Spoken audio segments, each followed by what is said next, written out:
right, good morning, one and all. My name is Lonnie Groot. I'm the Special Magistrate for Code Enforcement for the City of Cocoa Beach.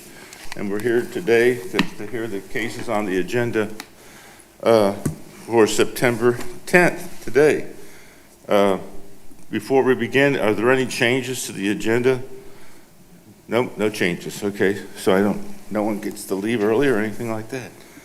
So, first thing I'm going to do today is approve the minutes of August 13th, which have been kindly provided to me, and as required by the Attorney General of the state of Florida. And I have approved those minutes. The next thing I'm going to do is, I think there's some new faces here today. Are there new faces? It looks, yeah. No? You're a new face, aren't you? Okay. Well, let me just go over real quickly what the procedures are.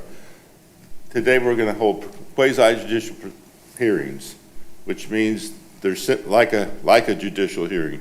They're not public hearings like the city council would have here, where the public can come in and speak. Only people who are witnesses can speak, and all testimony is given under oath. Okay, so the city will be presenting its case and presenting its evidence, and after the city's witnesses speak, whoever the respondent is can ask questions of those witnesses. And after the city's through entering into evidence what it desires to enter into evidence, then the respondent, typically the property owner, then presents their case. And their testimony, like I said before, is under oath, and the city can cross-examine, ask questions of the respondent. At the end of the hearing, when all the evidence is presented, I'll make a determination orally, which will then be put into writing within a couple of days and be distributed to the city, distributed to the respondent, and that will be the written order based upon the oral order today. Can the city think of anything I missed? Okay. So let's, before we start the docket going, anybody who plans on speaking today, testifying, we need to stand up, raise your right hand, and we'll take an oath. We'll start with, would you tell me your name, please? Joseph Holstein. Yes, sir. Francis Doggy. Yes, sir. Sal Alberto. Brian Palmer. Each of you solemnly swear that the testimony you're about to give in the hearings, the matters now at hearing will be the truth, the whole truth, and nothing but the truth, so help you God. Thank you. All right. The first case on the docket is case number 24-95, and the respondent is Twisted Tides. I don't know what kind of entity that is. Joseph Holstein is said to be the business owner. Is the city ready to proceed? Yes, sir. Okay, you may proceed. First off, I'd just let you know that Ms. Crawford isn't feeling well today, so I'll be presenting this to you in her stead. She is here to answer any questions that you may have, so we'll try to get through this. Okay. Respondent's Twisted Tides, care of Joseph Holstein, who is the business owner. Address is 211 East Cocoa Beach Causeway. Partial ID is on the slide. Legal description's on the slide.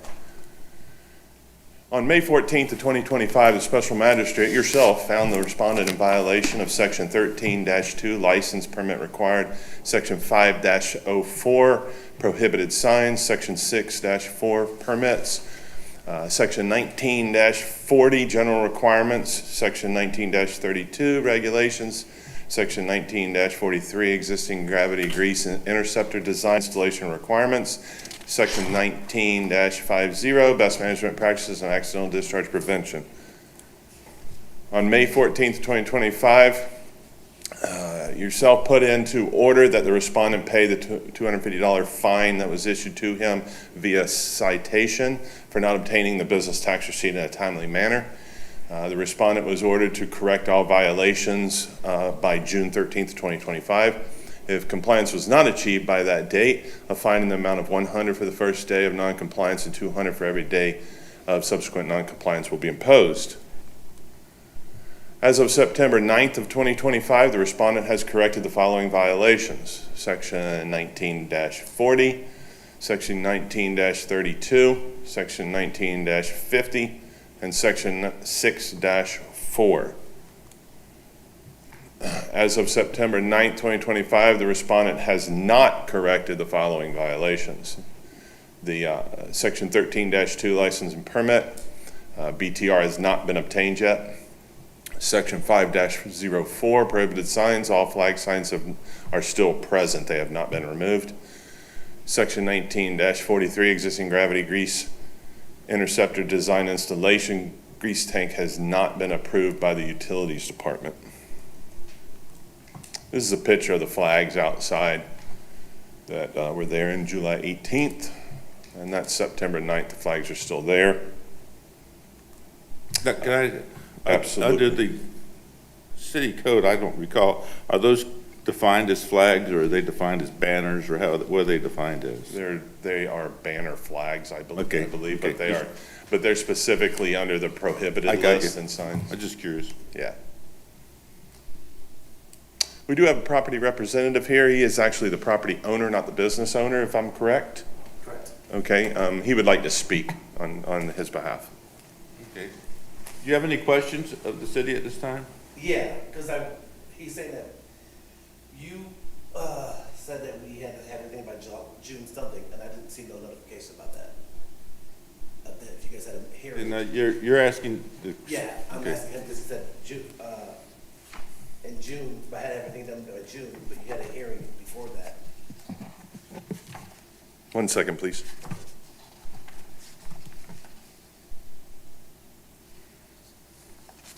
Well, the order says, "The respondent shall attain compliance with all provisions of the city code found to have been violated herein, and shall attain such compliance on or before June 13th, 2025. And if such compliance is not attained, it is hereby ordered that a fine of $100 per day," et cetera, et cetera. Did you So- receive this order? No. Okay. Did we send it to him via certified mail? It's both certified mail and hand delivery to the restaurant. This is the only one I hand delivered. That's to the plastic itself, actually. And that's for this hearing here. That was given to me. And then it's off it. This is it. This is the order. This was the order that was sent to the property and was also hand delivered to the property. Okay, so this is. So that's the document we received at the business by hand delivery, Yeah, on August 14th. and that is the order. Correct. This is- Okay, then okay, then This you, is past June, so that's what I'm saying is that. But what the city is stating is that we posted actually hand delivered this order after you put the order in the record. We hand delivered this order to the property itself. on what day? 1 second, I have that. I believe on May 29th. Yes, May 29th. So the order was hand delivered prior to the compliance date.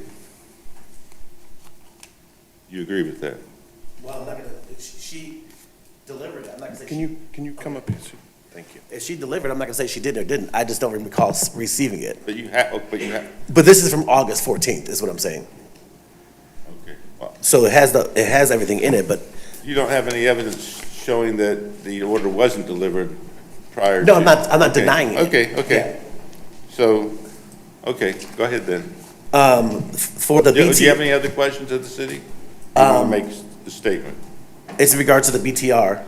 Okay, The BTR couldn't be completed due to the liquor license that got lost in Tallahassee first and then in Orlando. So they're working on that now. So other than that, I don't have no statement because the city of Cocoa Beach has been very kind to me, so. help me recall the statute. I can pull it up, obviously, but there are certain state licenses that can't be issued until a business tax receipt, local business tax is paid. Do you recall that? But this isn't, I don't think liquor license is one of them. That's a question for you too. It's your liquor license, so. Well, it's the liquor license attached to the building, so it's not like the new liquor license that's removable. So it's attached to the building and. Well, regardless of what the statute says, there are some provisions in chapter 205 of the Florida statutes that say, as I recall, that say you can't get that state license until you pay your business tax. Regardless, you have to pay your business tax. Correct, yeah, I have no argument about that. So I don't think the city's not requiring you to have an alcoholic beverage license to pay your business tax. We actually have our business tax professional here, So- that you could, I mean, she could answer that And question. we swore you in, right? Let's swear you in then. State your name, please. Kristen Harris? Ms. Harris, you solemnly swear that testimony about the given matter, not every truth, the whole truth, nothing but the truth, so help you God? Yes, I do. Thank you. So does the city require, when someone is a restaurant or whatever, a bar, to prove that they have the liquor license before they pay the tax? They have to show us that they have a state license before we can issue the BTR. Okay. So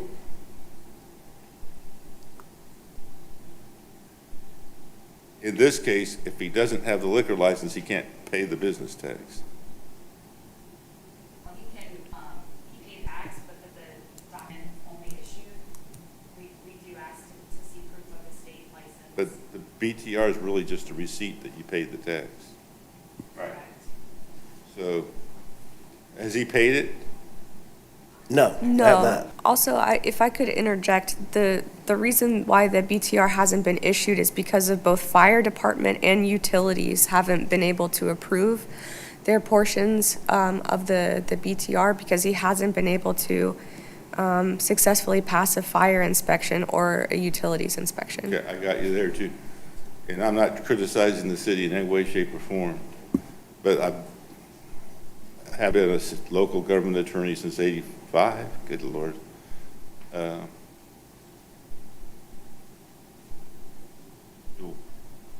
The way, and you need to check, obviously you need to run this by the city attorney, but the reason that the statute was changed from what was called the occupational license tax to the local business tax statute is partly because of this very reason, because it's not a license.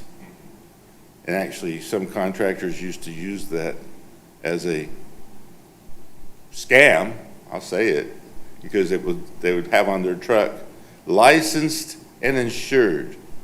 Well, the license was that they got their occupational license, which wasn't a license, it was a payment of a tax, and the insured was that they had required workers' compensation insurance, which did nothing for the consumer, okay? So this legislature changed it to local business tax, because that's all it is. And the Attorney General has said, you can, once again, check with the city attorney, that you can't check zoning or anything like that before you pay the tax. It's just a tax. It's sort of like if I was going to go pay my income tax to the U.S. government, they're not going to say, well, you know, we're not accepting your money because you didn't get your national park pass and you're supposed to have one before you go in national parks. They're going to take my money. So check with your city attorney, but The city does agree with that. Business tax receipt is not regulatory. They can pay their business tax. The concern of the city is that this business has been open for over a year, oh, I have got you there. and they have not done anything, moved forward with anything about obtaining these things. I got you. I got you. And I'm going to find, okay, do you have any other evidence? No. Okay, this is a Massey hearing to determine whether or not you're still in violation of section 13.2, 5.04, and 19-43. Okay, and you have no evidence to show that you're not in violation, correct? What are those three violations? Well, that's what the city was saying earlier. 5.04 is prohibited signs, which is what I asked about. They're Yeah. still there. And the last time we had a hearing, a hearing with, or a meeting in general about the signs, I was told that moving forward, just, you're fine with them, because I got in trouble, took them down, and then they said, just, you're fine moving forward. Are up or down now? They're still up. Okay, you're in The original violation. violation was not from this one that you see in the picture. It was from a banner flag saying, open, we're open. Okay, I'm gonna find that you're still in violation of that Okay. code. Okay. And 19-43 is existing gravity grease interceptor, the grease trap. Is it a grease trap? Is that what you call them here too? Grease trap, for lack Will of be a... stepping down from the Federal Reserve Board's Board of Governors. So Oh, I'm sorry. A podcast came on that I was listening to on the way here. Shows you what kind of geek I am listening to stuff like that, doesn't it? You don't have the correct facilities installed that utility department's requiring. In regard to the grease tank, Right. they want us, so when we talked about this grease tank, they submitted this to the previous owner and got lost for now 3 years. And I said, so now you're putting this on me, which should have fell on the previous owner. Well, that's an interesting statement you make, but it's just not true. That's a prop. And that's The fast. city can disagree with me, but that sounds like it's a real property issue between you and your seller. Well, As to- he's saying he's never received anything, so that's what I'm concerned Well- about. I was only aware about it because the city made me aware about that they served it to him. I mean, I've sat on, I hate to keep saying I'm so old and experienced, which that's not the point. The point is that the current owner of real property, for better or worse, is obligated to have that real property in compliance. It's the classic example, and I'm sure the city has experienced this, is somebody buys a home, okay, and they start doing some other construction, and the building inspectors notice that the windows are new, aren't the original 1976 or 1990 windows or whatever, and that they're newer, and then they look at the data, and there's no permit for those windows, and then there's a violation for not having a permit for the windows. The windows were in when the new owner bought the property, but guess what? It's the new owner's obligation, and it gets to be really messy. I don't know about, you have that issue here in the city here, but in Seminole County, when I was magistrate there, we had it all the time, because you have to prove that the windows were installed correctly, or the right windows and all that. The burden is on the new property owner. You are the new property owner. If you have issues with your seller, that's another story. Okay. So, Like I said, the city of Cocoa Beach has been great to me, so, but I'm gonna find that that's in violation too. all right. Now, let's go to the business tax receipt. Is the city just gonna accept the man's money? I mean, talk to your city attorney, but it's not regulatory. The inspections, some jurisdictions do that, but it's really not part of the process. In some jurisdictions, and I've written ordinances to do this, have a separate annual inspection with, by gosh, a separate annual fee, because the business tax is just a tax. It's We not do. associated with the inspection. The city You can has a charge certi- for the inspection. The city has a certificate of use that goes There you along go. with those tax receipts. That's what goes along with the inspection, right? Yes. You charge Yes, a sir. separate fee for that? Yes. There you go, Oh, yes. bingo. So, congratulations, you get to pay the business tax and the inspection fee, which is a good thing, and it's a good service. You get, basically have your property inspected at a discounted rate on an annual basis for fire safety, and what else does the city inspect? What's that? Utilities. So I'm going to find that a massive hearing is really not the right mechanism for a business tax receipt, but it sounds to me like the city's ready to take your money and give you a business tax receipt, but you still got to get the certificate of use, and you still got to go get your liquor license. But you get to pay your tax. I'll pay the tax. There you go. So I'm gonna find that those three codes are still in violation in this Massey hearing. Okay? Okay. Okay, anything further? On this particular case?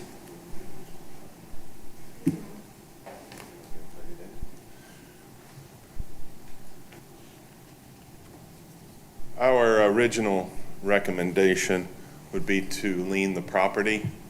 However, speaking with Ms. Crawford, the city is willing to ask for 30 more days to come into compliance. Well, that's, okay. So what the city just said, and you should appreciate this, is when I enter the order, okay, the city can go and record it right away, and it becomes a lien on your property. And since it's not homestead, because it's commercial, it's foreclosable. And you might have some owners involved and all that, but anyway. But the city's saying they're gonna give you 30 more days to come into compliance before they record that lien. Okay, and I'm not gonna put that in the order unless you can just take the order and not, determine not to record it for 30 days if you want to. Well, your previous order did state that. it Yeah, had to I'll be in say writing. 30, that's true. Yes. But you could record it right away. They're apparently not gonna even record the order until you're in non-compliance, which is a nice thing to do, a business-friendly thing to do. I appreciate it. Well, that's for the city to appreciate. So that's what, you'll have 30 days additional to comply from the date of today or of the order. Date of orders. The day of the order, so that's even more than 30 days. Okay? So that'll be the order that's issued. Okay. The next case is case number 25-91. The property owner is Michael Sirocco. The property is addressed at 300 South Orlando Avenue, and you may proceed. Morning. The respondent, Michael Sirocco, for 300 South Oh, Orlando. can I reopen the last hearing for a second? I'm sorry. I'm reopening the last hearing. Did you want to introduce the PowerPoint and evidence? Yes, Yes. I didn't get a copy. That's okay. We didn't do a copy, however, we will get you a copy of that. Okay, but do you have any objection, the documents that were put on the screen, do you have any objection to those being introduced into evidence? Okay, they're so admitted, and that hearing is now concluded. Here we go. On July 9th, the special magistrate found the respondent in violation of section 13-2, license permit required, and section 26.5-21, registration required. On July 9th, the special magistrate put into order that the respondent pay the $250 fine for not obtaining the business tax receipt in a timely manner per Florida statute, and the respondent was ordered to correct all violations by August 9th. If compliance was not achieved by that date, a fine in the amount of $100 for the first day of noncompliance and $50 for every day of subsequent noncompliance would be imposed. On August 12th, I confirmed the listings were still active. This is Unit 1's listing, and it is still active as of yesterday. This is Unit 2's listing that was active August 12th and again yesterday. And Unit 3 was active on August 12th and again today. And like, Okay, Mr. Sirocco? Mr. Sirocco? That's right, you would. Would you go just call the hall one time? I called twice in here. We're gonna call the hall and see if anybody present. Oh, unless you wanna hang around and. I wouldn't. No.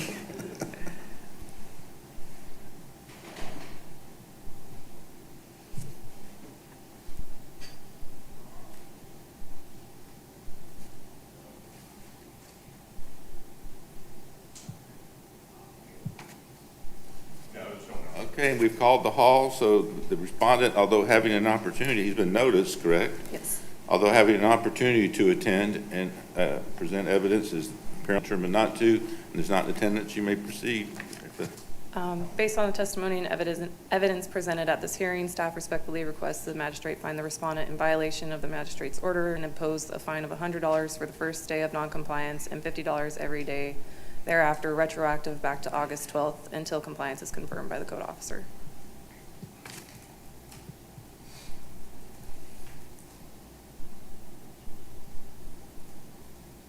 All right, we will enter an order imposing a penalty and lien on that case based upon that evidence. Thank you. Okay, the next case is case number 25-157, and the property owner is Francis Dugan. And the address of the property is 79 South Brevard Avenue, and I understand that there's been a request that this case be reheard. Yes. Okay, and I recall the case, so you just want to have the respondent come up and tell me why I should rehear it? Yes, sir. Okay.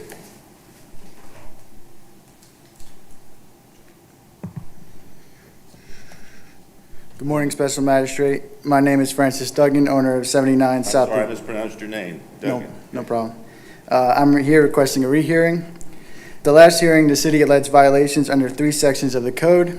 You dismissed the occupancy-related charges under section 26.5-53 and 26.5-58, and the official meeting minutes reflect that. Quote, Mr. Groot clarified there is no evidence Mr. Duggan rents beyond the allowed occupancy and confirmed that the only issue is misleading language in the advertisements. End quote. The only remaining issue was alleged misleading advertising under section 13.1-4, and you direct me to work with the city to make sure my listings were clear. I did that. I updated my listings, and the city has acknowledged in writing that the titles and descriptions are no longer an issue. However, in the same email, the city tried to tie back occupancy, stating that, quote, the only thing left would be updating the maximum occupancy to be in compliance with city code, end quote. Occupancy was already dismissed, and bringing it back through section 13.1-4 is not what the code was created for. As I understand it, section 13.1-4 was intended to address cases where a single-family rental that's capped at 8 advertises that they sleep 10 or 12. This is not the situation here. Also at the last hearing, Deputy Director Mr. Palmer even said on the record, quote, if the advertisement said each unit sleeps 8 or 5, that wouldn't be misleading, end quote. That's exactly what my listings now do. They clearly state the occupancy of each unit consistent with the ordinance. With respect, this has felt less like a safety or compliance issue and more like a disagreement over wording. I worked in good faith to fix it, and the city itself has admitted my titles and descriptions are not misleading. There was never any evidence of over-occupancy or confusion. Guests weren't misled, and even the original complaint, why this all started, acknowledged it was 2 units. The complaint details said, quote, 79 South Brevard is advertised 10 for 2 units, end quote. That shows there was no actual confusion from the start. I want to be clear, I'm not trying to fight the city. I've done everything to comply, but this enforcement feels like it's going beyond what the ordinance was written to address. For these reasons, I respectfully ask that a rehearing be granted and this case be dismissed. Okay, does the city have anything in rebuttal? And is there a current advertisement to look at? I have. Yes, sir.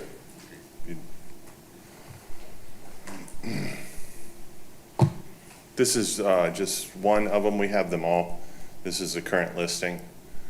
As you can see, that's highlighted underneath. It says 16 plus guests. The misleading portion of this is any individual could look at this and say 16 plus guests. They can go over to the add dates for prices, and they could add dates, and they could add 16 plus guests. Misleading, does that mean I could put 16 plus guests in one of the units, 4 of the units, 2 of the units? Who knows? It doesn't explain what you can do here, except for you can have 16 plus guests. This one sleeps 20. What sleeps 20? It's misleading, saying that, could I call him and say I could put 20 people in the same unit? Can I put 20 people in the same bedroom? I have no idea. That's to the city, that's misleading. Sleeps 10. 10 guests. 10 guests. Can we back up and go through those again? I want to, Let me go to the beginning. yeah.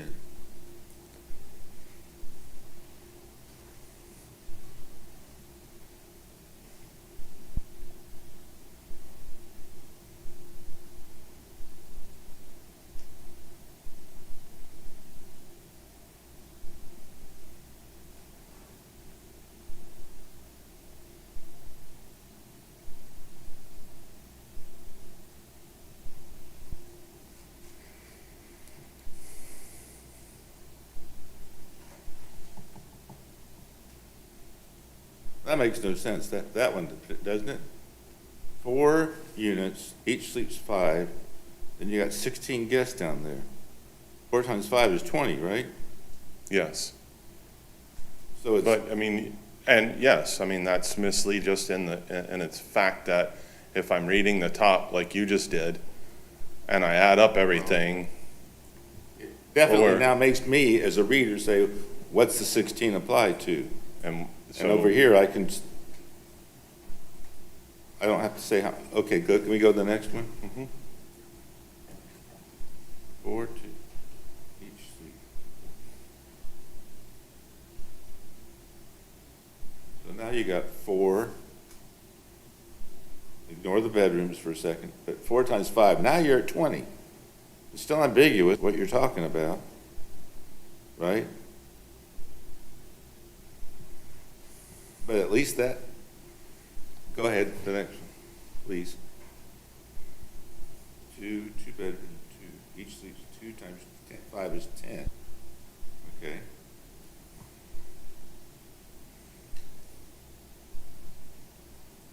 That was the last one? Oh, no. 2, each sleeps, 2 times 5 is 10.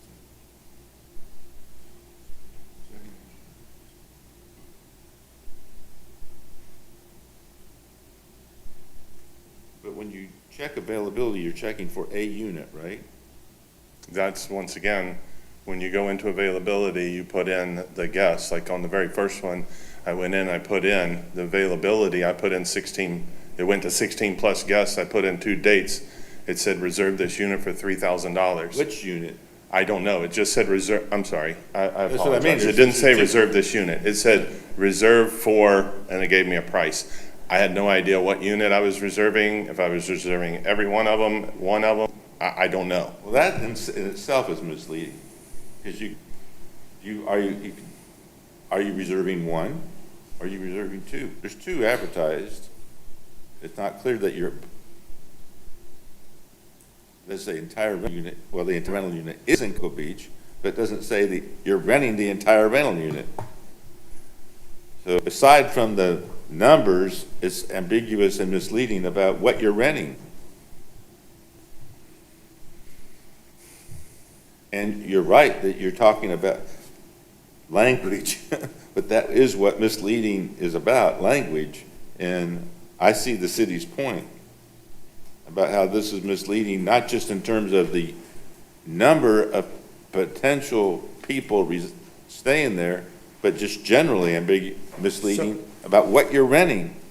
So the 16. I don't know if you're concerned with that or not, but from my perspective, could you come back up? I'm sorry. Absolutely, I'm sorry. I don't know, my bad. I don't know if the city's concerned about that aspect of the misleadingness, but from me being a person who's brainless, doesn't know a thing about it, just coming in and looking at this for the first time and saying, I want to rent something, right?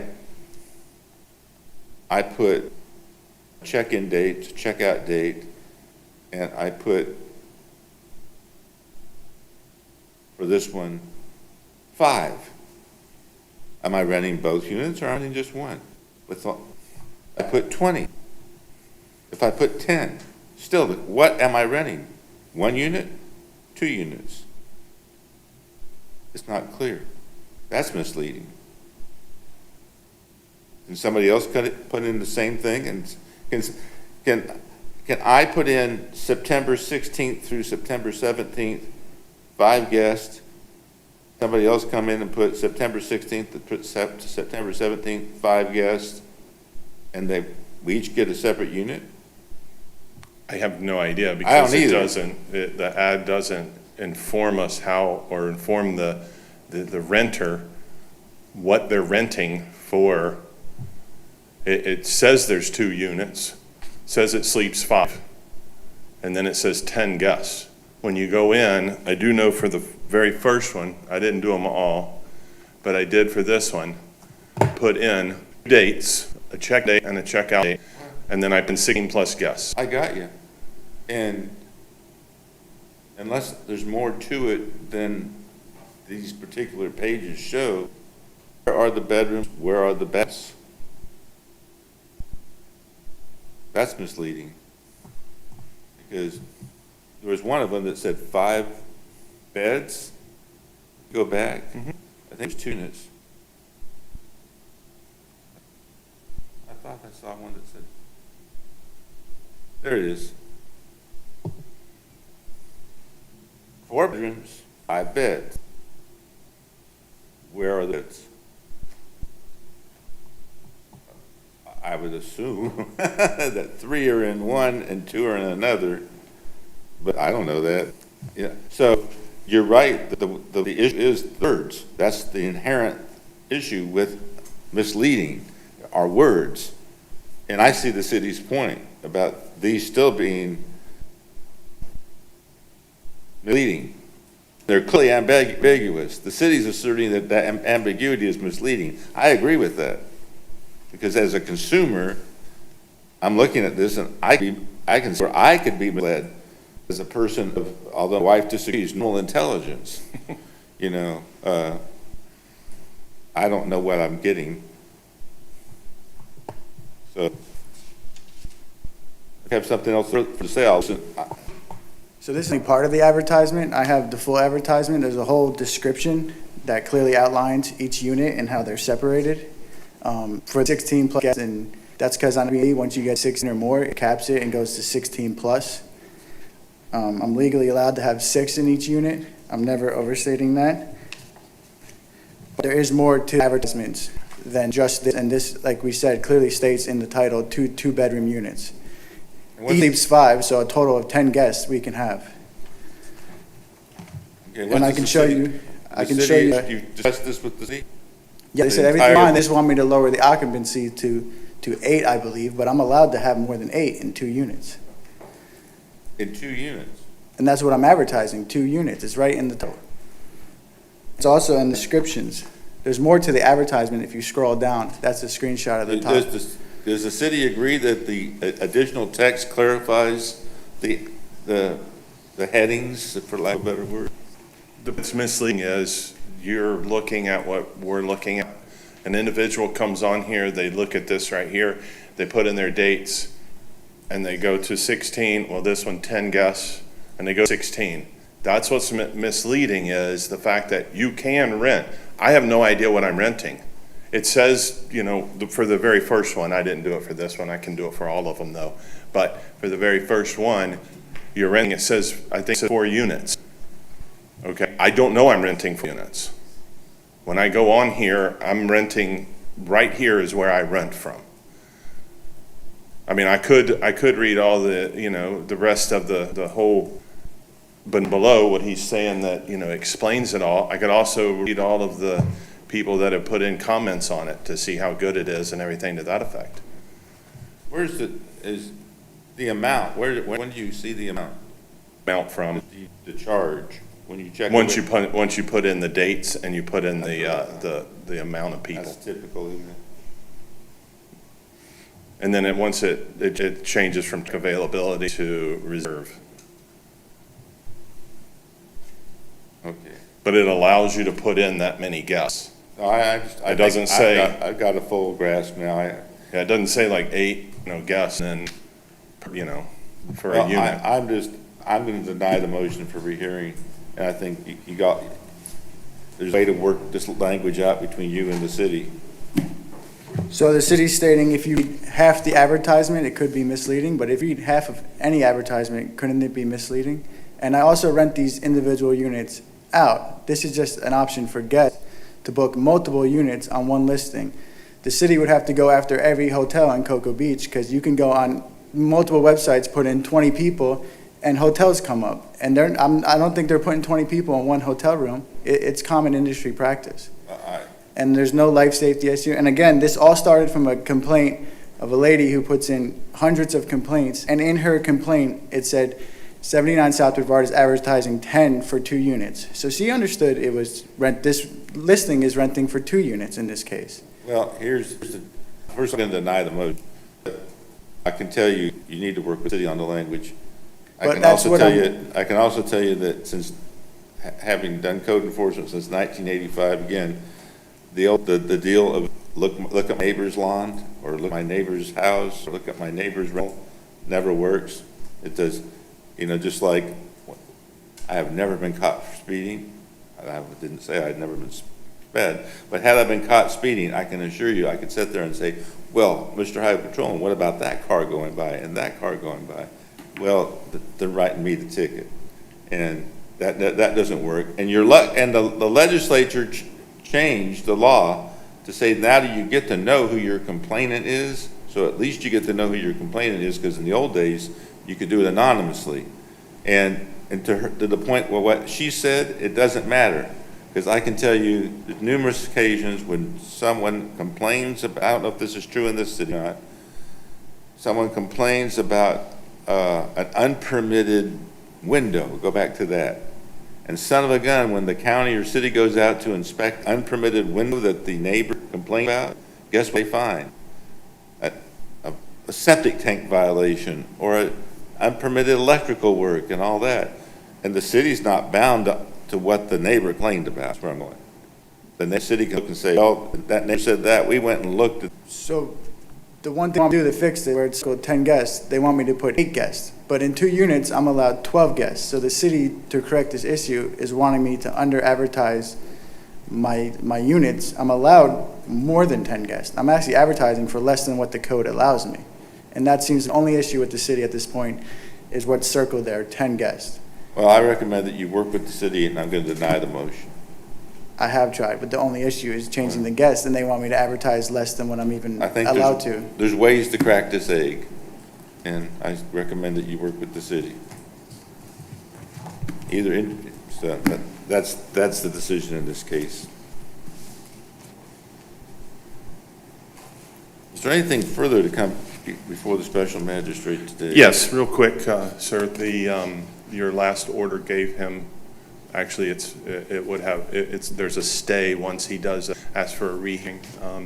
The city is willing to stipulate and give him another week till the 19th, Friday the 19th, which is next Friday, to come into compliance. Okay. Thank you, sir. I will enter with that compliance then. Thank you. I hope everything gets resolved. Is there anything further to come before me today? No, sir, that's all. All right, thank you. We're adjourned.